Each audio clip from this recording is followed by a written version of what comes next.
In today's Body Stories, we are chatting to health blogger, personal trainer, and intuitive eating advocate Molly Williams. Molly was recently shortlisted for the Best New and Noteworthy Blog at the HBC Health Blog Awards. Molly talks very openly in her blog about her own unhealthy relationship with food and exercise whilst at university, but how she has come a long way since then. She qualified as a PT and now has an online presence that champions an intuitive approach to physical fitness and mental health, so that others too can learn about the benefits of a more sustainable, flexible, and self-compassionate approach to both food and fitness. Hey Molly, thanks for joining us today. If you could give us a little bit about yourself, tell us who you are and how it is you came to be a personal trainer. So my name's Molly. It feels weird calling myself a personal trainer because I'm not currently working as a personal trainer, but I did the qualification a year ago actually now. I've been qualified for a year, even though I'm only using it now to, like I said, inform my own training and my writing and what I'm sharing online. I think it gives me that extra level of understanding of movement and exercise and the importance of it and how to do it safely, to also then sort of bolster what I'm saying around the whole intuitive movement thing as well. And I'm basing it on my own experience, but also on sort of actual knowledge, which for me is really important. So yeah, that's me. So what brought you to intuitive movement as your message then? What influenced that?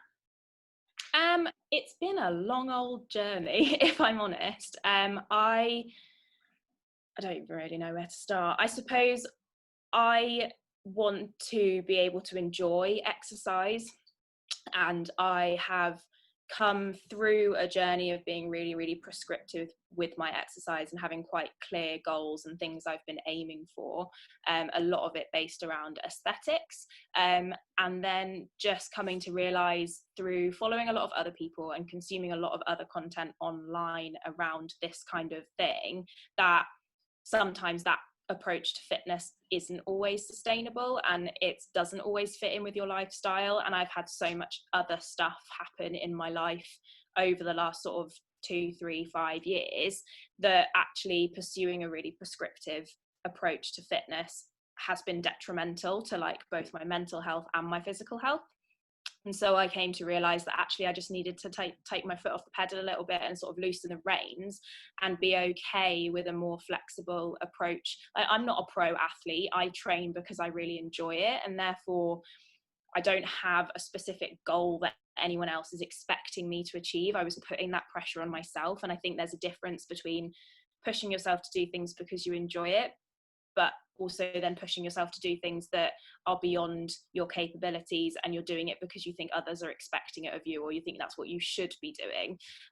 So yeah, it's been a long journey to get here, but I think now I'm in a place where like I totally appreciate that my motivation to continue training and be in the gym and move my body is because I enjoy it and I want to enjoy it and I enjoy the process regardless of the outcome. So it doesn't actually matter if I don't train for a week or more, or if I train every day, if I feel like I need it. And that might be sort of at varying intensities. It might be a walk one day, it might be a proper gym session another day. But regardless of what it is, it's still valid and it still counts and it's still something that I want to be doing, rather than feeling like I'm constantly having to sort of strive for progress and hit PBs in the gym and have this really, really sort of defined idea of what fitness means, and kind of finding your own way with it. And that's where I found my joy in exercise now, and that's something that I'm really sort of happy to have found. And how did you make that transition then? What had to happen for you in terms of, did you have to remove yourself from certain environments to do that, or remove yourself from following certain accounts? How did you take that shift from that kind of like aesthetic, I train because I must, to I'm going to move in a way that feels right for me today, this week, whatever? I think it largely comes, so I spend a lot of time on social media. My full-time job, to kind of explain, is in social media. So I am constantly open to that messaging. And obviously I then set up my own social media sort of public following, that I can talk about my journey to intuitive fitness and intuitive eating. So I had to be really careful, and I've learned the kind of accounts that I want to follow. That, like, I use Instagram primarily, and I use it as an educational tool more than anything else. Like, I've built a lot of connections through Instagram, which I'm really grateful for, but a lot of the time, particularly over the last 2 years, it's been an education platform for me, and I've been following people who have a lot more expertise in this area, a lot more experience, and I have learned so much from them. And whilst I joined Instagram, or I was following people a few years ago who were very much pursuing the whole clean eating, like visible abs kind of rhetoric around fitness, I have kind of grown with them as they've moved away from that, and as their message has changed. I hate the term influencer, but you can't help but be influenced by the people that you follow. So as I noticed that was the way I was happy for my own fitness journey to be going, I was unfollowing people who weren't also taking those steps to a more flexible approach. So really curating my own social media to reflect the fitness and the body image and the body positivity messaging that I wanted to be seeing. And if someone started talking about things that I didn't want to be filling my headspace with and were triggering to me and making me think that what I was doing was wrong, or was, not the way I wanted to be doing stuff, then I would unfollow them, or I'd mute them, or I'd look into and really sort of be more critical about what I was spending my time looking at and thinking, okay, why am I finding that triggering? Is that something that I need to work on, or is that something that is just them and I can unfollow them and it's just not a big deal? And actually appreciating that, like, your social media and what you surround yourself with and what you consume, be that TV, be that books, anything, is totally in your control. So whilst I think my social media maybe has become a bit of an echo chamber of people talking about sort of the non-diet space, for me, that's what I need. That's what I need to be able to stay strong. And it is still a journey for me. So I do still have days where I think maybe I should go back to sort of, watching what I'm eating a bit more, or maybe I should be a bit more prescriptive about the fitness that I'm doing. Like, should I be following a plan and that kind of thing? And then after a couple of days, that kind of goes away and I'm quite happy doing what I'm doing again. So it is a phase, and it's this big learning curve that I think everyone has to go through. It's not something that I've woken up one morning and thought, this is how I'm going to do fitness now. Like, it has taken me probably 3-4 years to get to a place where I'm content in what I'm talking about, where I stand on fitness, where I stand on food, and can confidently talk about it to other people in sort of with a more of an understanding, if that makes sense.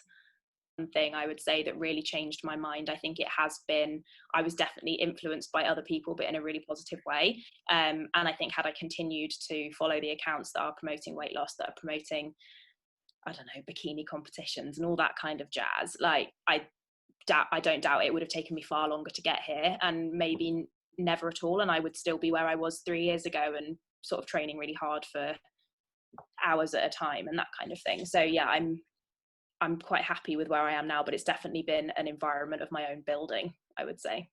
Yeah, I think it's such an important thing to it's such an empowering thing when people realize that they have control of that mute and delete button. You get to choose, you get to decide who you surround yourself with and whether or not those messages are, and when you can step outside a little bit and say, actually, how is that making me feel? And I talk a lot with clients about even things like they're going to a particular class and they hate it. I hate that spin class. I always feel like I'm the slowest in the room. I hate the way I come out and I feel like I'm not good enough. I say, why are you going? You can stop.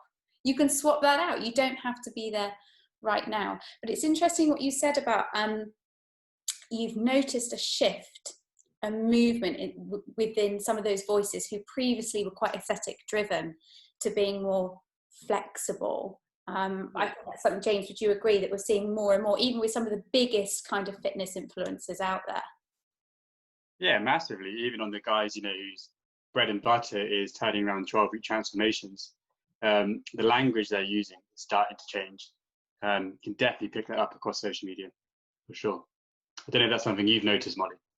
Yeah, definitely. I mean, it's definitely still in terms of those sort of 12-week transformation things. And it's actually one thing I stopped doing, is not that I did it a lot anyway, but in terms of posting transformation photos, I think there is some messaging that comes with any kind of transformation photo that one is better than the other. And I don't think it matters how loud the caption is that it's all about the mental shift and it's all about this. Like if you're portraying one body next to another and they're different, then you are implying that one is better than the other in some way.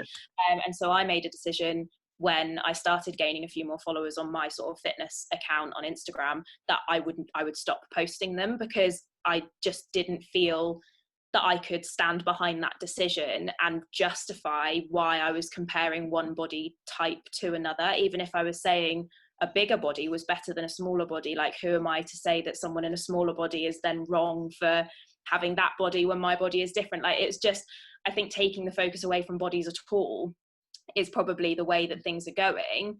And yeah, it can be different or difficult to kind of separate that out. Like I've just been writing a piece about how fitness has been portrayed in lockdown, and obviously everything that's been going on since everyone's been working from home more and gyms have been closed, and the hashtag isolation transformation has like blown up online, and it just blew my mind. I was like, how is that healthy? I didn't know that was a thing, Molly. I didn't even know that was a trending hashtag. That sounds horrible. Yeah, I didn't see that. I've seen a lot of the other way. A lot of people posting quite horrible pictures saying, this is me now, this is me post lockdown, and it'll be someone in a large body or a picture of like a hippo or something. It's horrendous. But they'll compare that like that is a bad thing if you're going to end up. Yeah, and I think those kind of viral body shaming memes aren't helpful to anyone. But yeah, the hashtags are particularly, and I think it's just the whole home workout scene at the moment and making people feel like they should be doing more than they are capable of at the moment, be that because they don't have the equipment at home or they don't have the motivation or the time. Like we're all navigating this in a really, really different way. But yeah, the lockdown fitness and co-fit and all of that stuff, I'm like, this isn't a reason to be going out and getting like shredded like this. Yeah, diet culture. That's just like one of those. Yeah, so, exploiting people at their most vulnerable. There is nothing more vulnerable than now, where people are navigating stress and an emotional roller coaster like no other time, and it's almost like it's gone, oh, there's an in, we'll just there's an in, and that's really depressing. But the point you make about bodies not being on the agenda at all, because I think there's a shift there. Because let's be really honest, Molly, you, me, James, we all sit here as thin white privileged people in probably genetically small, well, for James and I, we're in genetically smaller bodies. I'm assuming, Molly, you're been on the same journey. So actually for us, it's about body neutrality. It's about just taking it off the agenda completely. Yeah, I completely. That's the day I hope will come. Yes, one day. I think it'll take us maybe a little bit longer than we think, but yeah, no, I completely agree. And it's a really difficult line to tread, I think, because whilst I talk about, I don't really even try and talk about body positivity, because I don't think I'm even there yet. I think someone introduced me to the term body neutrality and body acceptance, and I think they're two things that I really try and channel in my own kind of journey with all of this intuitive movement and eating. Like I don't have to love my body every single day, but I respect it enough to look after it, and that means eating in a way that makes me feel good and moving in a way that makes me feel good, and that's not going to look the same every single day. And it's, my body is my body. Like there's nothing I can do about it. This is how I am today, and this is how it's happiest. So fighting that just isn't, it's not worth the mental energy that I've given it in the past. And I think that's been really helpful, because it takes it off the agenda. Even personally, if we're just talking like how you see yourself every single day, take your body out of the equation and you suddenly have a lot more headspace to think about everything else. Like I was putting a post out this morning about how I've bought a bigger pair of jeans recently, and when I think about how much pressure I would have put on myself to stay a certain size before, because I equated some kind of personal or moral value to being in a smaller clothes size. But I think about, okay, what have I gained in the last 2 years since those trousers fit me? None of my friends have stopped being my friends. Like my boyfriend's not left me. None of these things have happened that I assumed would happen when I gained weight. And it was weight that I needed to gain, because now I am happier and I'm living a more fulfilling life, I think, because I'm experiencing more, I'm eating more, I'm like quite happily going out for coffee and cake, and you know, I'm gaining so much because I gained weight. But the weight's not it's not about the weight anymore. It's like the quality of my life is so much better now than it was 3 years ago. And I think it's those things, like taking the body out of the equation and just focusing really on like what you've gained from listening to what you actually need. And yeah, I'd say that's probably one of the biggest things that's helped me kind of stick to how I want to be moving forward. And it's not always how I am. Like I still have wobble days, and I'll second guess my food choices and all of those things, but knowing where I want to be going and what path I want to be on kind of keeps me steady in that, if that makes sense. And I think it's lovely to hear. It's really lovely to hear. And for you to be able to say, you know, I've gone up a jean size, but look what I gained, look what I have. And that's what true body acceptance, or having a positive relationship with our body is when negative body thoughts aren't holding us back, that we can't go out and live this amazing life. That you're not saying yes to all those opportunities, like coffee with your mates or cocktails with the girls, all those things we're going to do when pandemic's over, that because for fear of, you know, gaining weight. And actually, you know, that what you've gained is far more valuable, for sure. Definitely. So how did your blog come about? When did you decide that you wanted to take what was a very personal experience and share it? Great question. I think I set up my Instagram when I started training or doing my PT qualification, so maybe 2.5 years ago now. And I think in hindsight, I definitely set it up with a different mindset. Like I wanted to be like not a fitness influencer, but like I wanted to be seen as someone who could give good advice on like how to eat flexibly and how to train in a way that they enjoy. And I thought I'd be sharing workouts and all the people that I enjoy following on Instagram, and actually what it's become is something really, really different to that. And I'd say it's only been in the last maybe a year to 6 months that I've kind of settled into what I actually want my message to be that I'm sharing online. The blog itself was just because I cannot keep my captions short. Like I'm so wordy, I just can't, and sometimes I just need a longer space to share what's in my brain. So it was set up maybe 18 months ago, the actual physical blog, and it was just a space for me to share more stuff. But again, I think it was with an ulterior motive to be seen as someone who's sharing really important information online, and not just sharing because I loved to talk about it, and hopefully would be able to sort of share my journey. And since I've made that shift to just sharing what's working for me and my experience and the highs and the lows, I've actually got I've connected with loads more people, and they seem to be sort of, I say engaging, it sounds like I'm using it as a machine, but like the message that I'm sharing seems to resonate with people a lot more now that I'm happy just sharing how things work for me, which is really important, and it's definitely more enjoyable for me doing it this way. It's authenticity, isn't it? I think when we can show our vulnerabilities, we're relatable and we're authentic. You know, us standing and saying, you know, we're advocates of intuitive eating and this is the only way. But when you, even today in this discussion, when you said, I'm still work in progress, I still have those days where I second guess, I still question, because we are human. And I don't think it matters how long we've been on this journey, those days still happen. And acknowledging those is part of really bedding it in, I think. Yeah, and if I look back to 2 years ago, I always said to myself as well that my social media would never show my face. And there's me like 2 years on, like talking on my Instagram stories and filming IGTVs, and I'm a classic introvert who tries really hard to be an extrovert, I think. So even doing this kind of video or filming myself on Instagram stories still really freaks me out.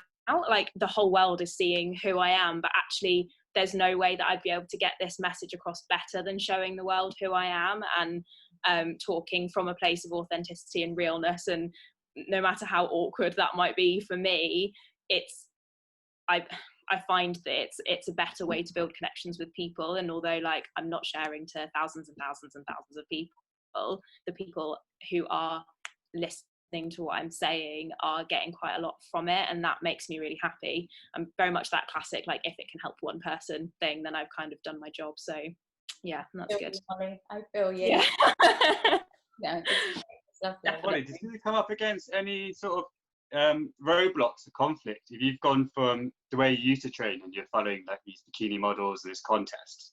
I'm assuming maybe you have some training partners in the gym who are following, or training friends who are on the same sort of path. When you decided to step off it and pursue this new route, how do they receive it? I'd say, well, I don't think no one's ever questioned me. I've always had a really positive response, particularly on social media, which I'm really grateful for. I didn't share my fitness, so I still have like my personal Instagram, which I've had since I was like 16. So this was like a separate platform, and I kept it really separate and really secret for a long time. So a lot of the people I've met through Instagram that I now know in real life never really knew me before. I feel like there was a weird disconnect between who I was before I moved to Bristol and was doing one thing, and then when I set up my other account, and it has kind of, it's evolved with me, but it has definitely been set up in this kind of new approach to fitness. So not many people have seen that crossover. But in terms of sort of my friends that know me in real life, they know what I'm about now. And I'd say I don't like, a lot of people do follow me on that account that I know in real life, but I don't try to preach too much to them. They know what I'm about, and I have had people sort of ask me questions and say that it really helps them, and that's kind of enough for me. A lot of my friends don't train in the same way as me either. Like, a lot of the reason I set up my blog and was talking about this stuff online is because I didn't feel like I had anyone to talk to about it in real life. None of my friends from home are like into the gym in the same way that I am. No one's sort of trained in the same way as me. So the people I know now who do are people I've met through doing my blog and through like engaging with the fitness community in Bristol, and actively seeking those people out, going to make new friends, which as an adult is actually really hard. I sort of kept myself to myself for the first year of living in Bristol, and then only really in the last sort of 12 months have I pushed that boundary a little bit and gone out and found my people. And I like my people now.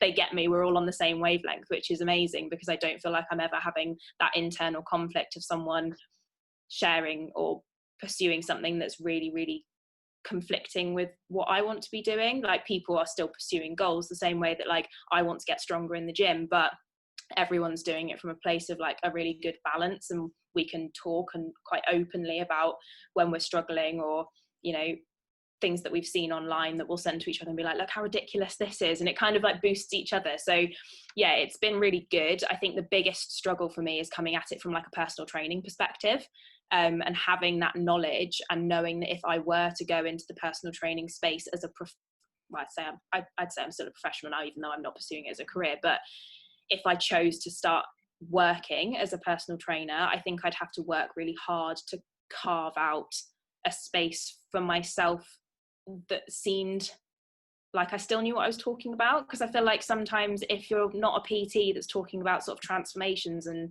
weight loss and like how you can make someone look different, it can be quite difficult to find your people, if that makes sense. But I have always said, if I'm ever going to go into work as a PT, that would be my message. Like, no diets, no weighing, just completely body neutral and training for the enjoyment of it, whatever that looks like, with taking a sort of more sustainable, intuitive approach to training.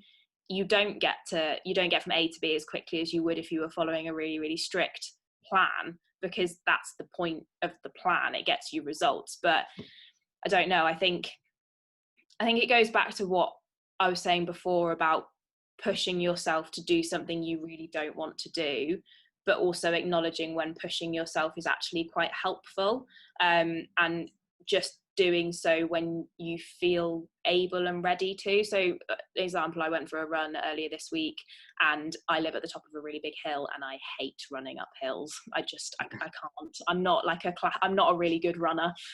But earlier in the week, I'd done my run and I stopped at the bottom of the hill, because I was like, if I run up this hill, I will hate life by the time I get to the top, and it'll ruin the whole experience for me. And up until that point, it had been a fairly neutral run, you know, I did it. So I walked the rest of the way. And then the most recent run I did, I got to the bottom of the hill and I was still feeling okay. And although I don't enjoy running up hills, I still ran up the hill and I finished my run at the top. And I felt so much better for it, because I'd achieved this thing that I'd originally come into this run thinking I wasn't going to do. And I think but I only did it because I knew that I had it in me that day. And I think I enjoyed the run more because I pushed myself. And it's like the same on days where I'm not really feeling like training, but sometimes I go to the gym not in the best headspace, but I kind of push myself through, because I know at the other end of it, I'm going to be really grateful and really happy that I've done it. And I would hope that that kind of mentality I could weave into any sort of PT or one-to-one coaching that I do, and sort of making people understand the difference between those things, like listening to your body and understand when pushing yourself is too much, but also understanding when pushing yourself can actually be really beneficial for like resilience and just mental health generally, like getting that mental strength from knowing you pushed yourself through something that you found difficult, but coming out the other side of it as like a whole person still. A win. And I think and I think that's where the blurring of the lines around intuitive movement and intuitive eating happen, because there tends to be like this mindset that if you go, people who are new to it, they think, well, intuitive eating means I eat what I want when I want, and they lose the body food congruence message, the message around how do I feel after I've eaten this? Did I have energy when I ate that way? How do I want to feel? All of those things. And it's the same with the movement. There are days when we benefit from, it's really hard to put your running shoes on and it's really hard to go to the door, but you know that at the end of that half an hour, you're going to feel amazing. And that's what you want to get out of it. And that's why it's worth going through those steps of putting your shoes on and getting to the door and standing at the bottom of the hill. So I think there's still some work in the intuitive movement eating space about those nuances that I think can be a little bit lost in the. I don't know if you feel the same, that, you know, sometimes there's the intuitive eating bashers who say, oh, that's it, you just eat cake all day. No, that's not what it is. If I want to eat cake, I'll eat cake, but it's not about eating cake all day in the same way it's not about not doing any movement at all.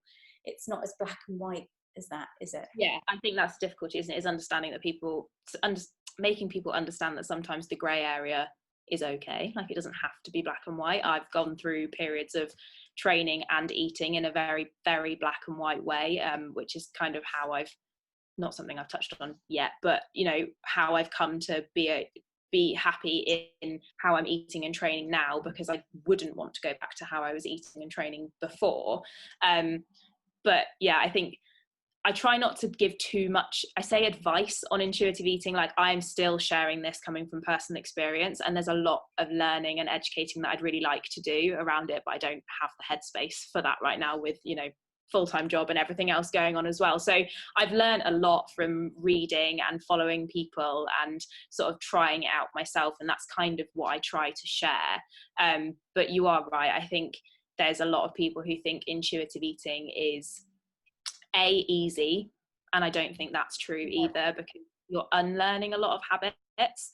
But equally, someone was saying to me that they really struggle with intuitive eating because they feel like they're doing it wrong, or something that they were saying, and I was like, the way you're talking about it makes it sound like you're still being really restrictive, which means you're not eating intuitively. So I kind of directed her to go and read more about it. Like, don't pressure yourself into suddenly eating intuitively, because it doesn't happen that way. You need to figure out how it works for you as an individual. So yeah, but there's a lot of stuff around, you know, people think it's just, you know, eating when you're hungry and stopping when you're full. That's intuitive.